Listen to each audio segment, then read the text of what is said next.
Why'd I drink Jewish wine? A Friday evening in Brooklyn, New York. An old man in his 70s pours a dark purple wine into a small glass on the dinner table. The label reads Manischewitz. He smiles and says softly, "This isn't just wine. It holds the tears and blessings of our ancestors." The reason Jewish people love this sweet wine isn't simple. In the late 19th century, Jews who emigrated from Eastern Europe to America tried to keep their faith in a strange new land. For the Sabbath, they needed wine to say the blessing of sanctification Kiddush. But American grapes were different from Europe's. The native Labrusca variety was rough and sharply acidic. It was so sour that it was almost undrinkable. So the immigrants added sugar, lots of it. Thus was born an unbelievably sweet kosher wine. A wine that would come to be called Manischewitz. At first, the sugar was merely to mask the taste. But the sweetness soon became a comforting presence on every Jewish family's table. For Sabbath prayers, for Passover blessings, Manischewitz stood at the center of every ritual.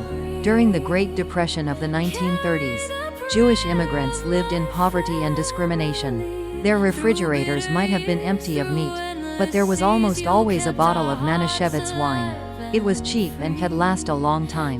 But more than that, it offered comfort. Ironically, Manischewitz didn't begin as a wine company at all. In 1888, Rabbi David Manischewitz of Cincinnati, Ohio, began making matzah kosher unleavened bread.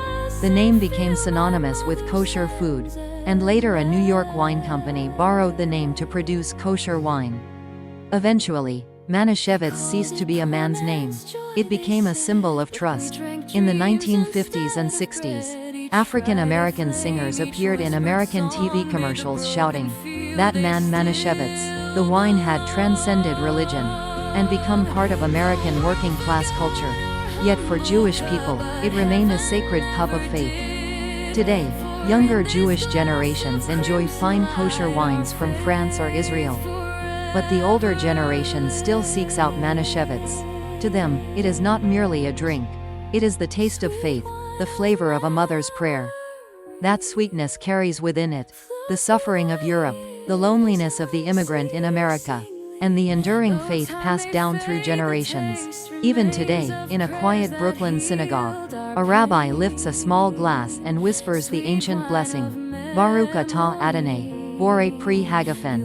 Blessed are you, Lord our God, creator of the fruit of the vine. In that shimmering purple light within the glass lies a century of faith and survival, the sweet, tear-stained wine of Manischewitz.